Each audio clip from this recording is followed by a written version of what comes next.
31 lakh crore scam, ये allegation लगाया है राहुल गांधी ने। मोदी जी, अमित शाह और निर्मला सीतारमण पे कि एक जेपीसी कमेटी बिठानी चाहिए।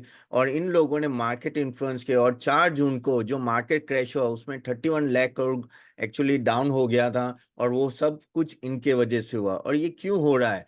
और वो बेसिकली कहना यही चाहते हैं कि मोदी जी ने इलेक्शन से पहले बोला गया कि भाई आप 4 जून से पहले मार्केट में बाई कीजिए। अमित शाह ने बोला, निर्मला सीतारमण ने बोला, और ये चीज मैंने भी बोली थी, अगर आपको पता है।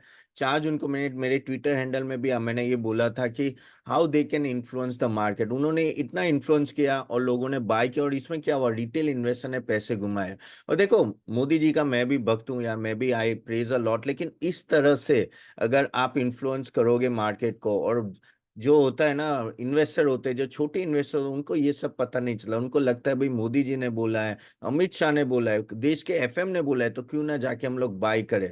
और फिर क्या हुआ, मार्केट गिर गया। अब आप बोलोगे नहीं तो अपन, लेकिन मार्केट गिरा, अब वापस संभल भी गया, वो ये बात अलग है। लेकिन क्या जिसने लिया था, और नॉर्मली क्या होता है कि इसमें काफी सारे एफएनओ बाइंग करते हैं।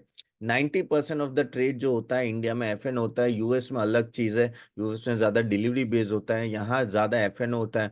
और एफएनओ जो खेलते हैं वो बहुत ही गलत तरीके से उन्होंने पैसे घुमाए। और ये सब इसलिए हुआ क्योंकि जो सैटरडे का एग्जिट पोल था, अगेन एग्जिट पोल पूरा पता नहीं बैन ही कर देना, बैन कर देना चाहिए। क्योंकि एग्जिट पोल ने किस तरह से बताया था, 370 सीट एवरेज, 400 के ऊपर, और आई कितनी सीट, 293।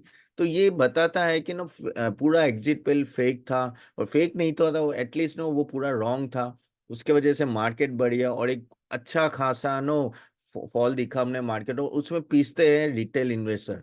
और ये चीज हमें देखनी चाहिए और समझनी चाहिए। और मैं तो यहाँ तक बोलूंगा कि सेबी और इलेक्शन कमीशन को भी देखना चाहिए कि पॉलिटिशियन इतने बड़े बयान ना दे इलेक्शन से पहले, क्योंकि वो बहुत ही इन्फ्लुएंशियल पोजीशन में होते हैं। अगर हम लोग मोदी जी की बात करें, 100% वो इन्फ्लुएंस कर सकते हैं रिटेल इन्वेस्टर को। क्योंकि ऑफ कोर्स 10 साल में उन्होंने बहुत बढ़िया काम किया है, देश को बहुत आगे ले है। लेकिन अगर इस तरह से होता, अगर चीजें उस तरह से नहीं हुई, तो इस तरह आप देखो मार्केट में कितना बड़ा फॉल होता है। पहली बार मैं राहुल गांधी से सहमत हूँ कि एक चीज पे, अभी तक मैं किसी बात पे राहुल गांधी के साथ सहमत नहीं था, लेकिन एक चीज पे मैं सहमत हूँ कि हाँ, ये चीज नहीं होनी चाहिए थी।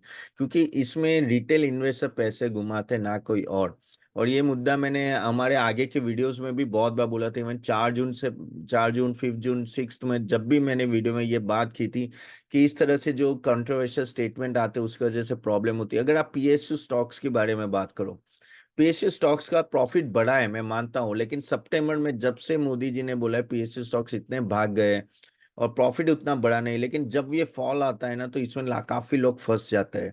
आप बोलेगे तपन तेरे को प्रॉब्लम क्या है यार, सब कमा रहे हैं ना, टेंशन क्यों ले रहे हैं? टेंशन ये ले रहा हूँ कि अगर गिर गया और फंस गए तो क्या। और देखो, इन्फ्लुएंशियल पोजीशन जब आप होते हैं, तो देखो जैसे सेबी, सेबी तो हमारे पीछे पड़ी रहते हैं, फिर इन्फ्लुएंस के पीछे, या कोई मैं सभी रजिस्टर रिसर्च एनालिस्ट हूँ, मेरे पीछे पड़े कि तुम ये बयान नहीं दे सकते, तुम वो बयान नहीं दे सकते, यानी ये रेकमेंडेशन नहीं कर सकते। बयान तो क्या देंगे, हम लोग रेकमेंड करेंगे, इस तरह से आप नहीं बोल सकते। तो भाई क्यों ना एक पॉलिटिशियन का भी कोड ऑफ कंडक्ट होना चाहिए, क्योंकि वो एक ज्यादा, मैं बोलूंगा तो इतने इन्फ्लुएंस नहीं होते जितने मोदी जी बोलेंगे, जितना अमित शाह बोलेंगे। और दूसरी बात, इनका अगर ट्रैक रिकॉर्ड देखो, अमित शाह का ट्रैक रिकॉर्ड देखो, मोदी जी पिछले 10 साल में जो बोला है वो हुआ है, 90% हुआ है। इसलिए आप ट्रैक रिकॉर्ड देखे भी आप इन्वेस्ट करोगे। और ये चीज हमें समझनी चाहिए कि जब आपका इतनी बड़ी पोजीशन, तो आपको इस तरह के स्टेटमेंट नहीं देना। और क्या हुआ क्या ग्राउंड रियलिटी में, तो उनको आपको भी पता है कि उनके बहुत ही कम वोट मिले।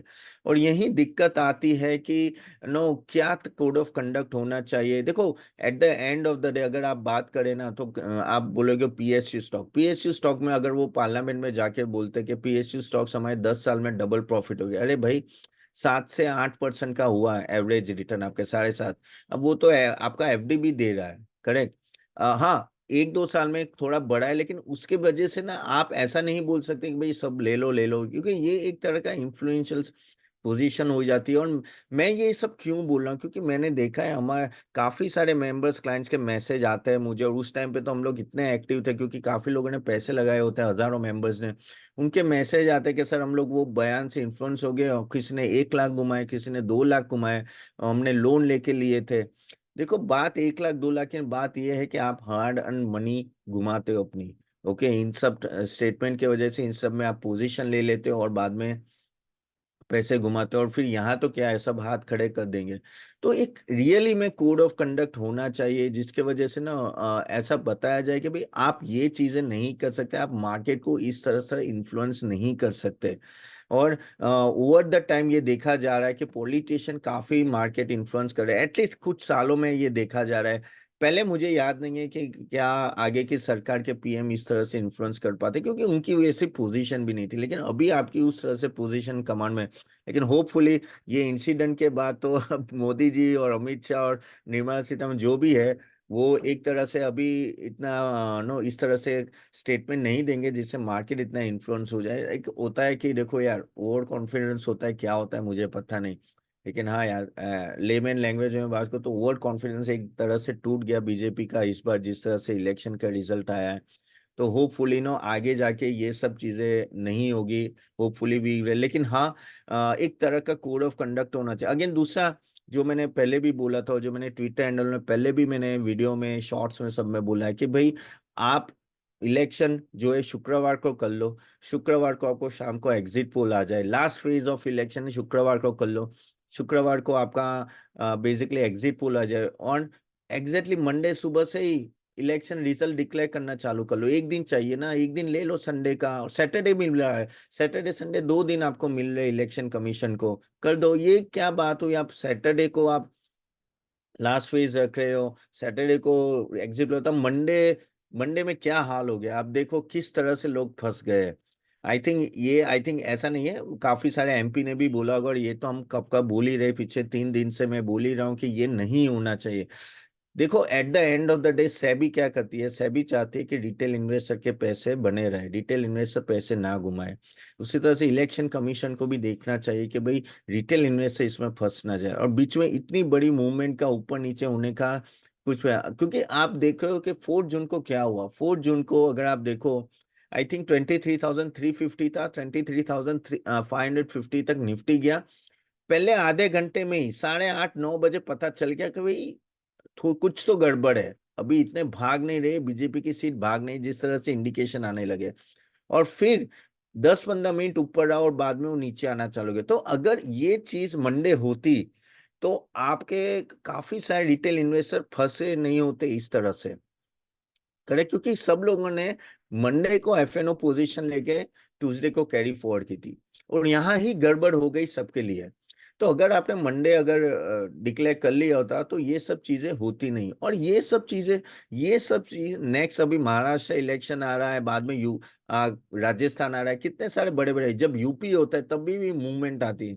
आई think one should be very careful. Exit poll तो पहली बात तो यार क्यों है, चलो आपको रखना है, टीआरपी के लिए रखना है, किसके लिए रखना है मुझे पता नहीं, लेकिन ये जो गेम खेले जाओ, फिर आप मानो टीवी में आके रो रहे हो कि भाई ये Pradeep Kumar, I don't know exact the name, लेकिन जो आके आप रो रहे हो कि भाई ये हमारा एग्जिट पोल गलत हो गया, अगर भाई रो के क्या फायदा, यहाँ तो लाखों रुपए घुमा दिए ना इन्वेस्टमेंट।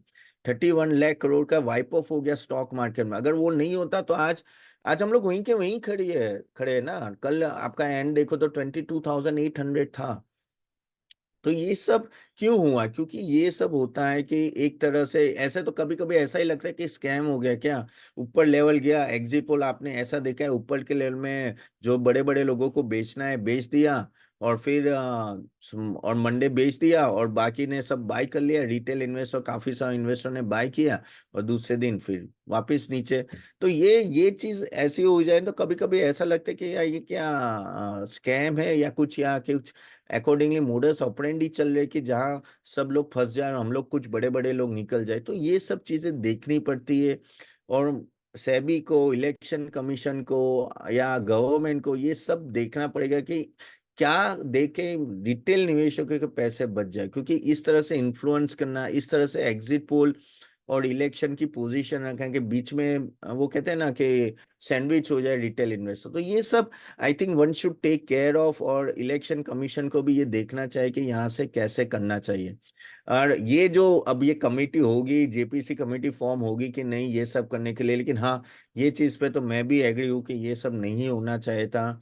और रिटेल इन्वेस्टर को पहले प्रायोरिटी मिलनी चाहिए। और आप इस तरह से स्टेटमेंट स्टॉक मार्केट रिलेटेड नहीं देना चाहिए, क्योंकि अभी रिटेल इन्वेस्टर बहुत आ रहे हैं। आप देखो इतना बड़ा फ्लो आ रहा है रिटेल इन्वेस्टर का, और आगे जाके भी रिटेल इन्वेस्टर की संख्या बढ़ने वाली, तो उसमें one should be very very careful and has to be no at least politician और गवर्नमेंट के जितने लोग हैं उनको भी वेरी केयरफुल हैं कि आप जो स्टेटमेंट दिखे, अगर फैक्ट्स नहीं है, अगर आप एस्टिमेट पे जा रहे हो, तो one should be very careful. हाँ आप बोलो जीडीपी बढ़ेगी वो बात अलग है, लेकिन आप बोलोगे कि आप शेयर ले लो डायरेक्टली मार्केट में, पीएसयू उठा लो, मार्केट से ये उठा लो वो उठा लो, फिर 4 जून से पहले नहीं, वो गलत है। तो ये एक छोटा सा वीडियो ये इसलिए बनेगा कि even I was concern on that. Hope आपको ये वीडियो अच्छा लगा, तो आप जरूर शेयर कीजिए। और ये शेयर करना इसलिए जरूर कि सबको पता होना चाहिए। और आई थिंक ये तरह से ना सेबी पे भी प्रेशर आना चाहिए, इलेक्शन कमीशन और गवर्नमेंट के, इस तरह से चीजें ना हो। तो do share and like this video. और आज शाम को गाइस मैं एक वीडियो हम लोग लाइव करने जा रहे हैं, जहां मैं बताने जा रहा हूँ कि क्या ये पीएसयू, रिन्यूएबल्स, डिफेंस और ये जो अभी बहुत बढ़ गए रेलवे स्टॉक, उनका वैल्यूएशन कैसा है, और क्या आप इस वैल्यूएशन में आपको इन्वेस्ट करना चाहिए कि नहीं चाहिए। तो वो बहुत ही इंपॉर्टेंट सेशन है। शाम को 9 बजे जरूर अटेंड कीजिए, लाइव होगा। मैं आई थिंक लिंक रेडी नहीं है, हमारी टीम लिंक लेगा करके फिर लगा देगी, लेकिन मिलते हैं 9 बजे शाम को। सी यू देन, बाय बाय।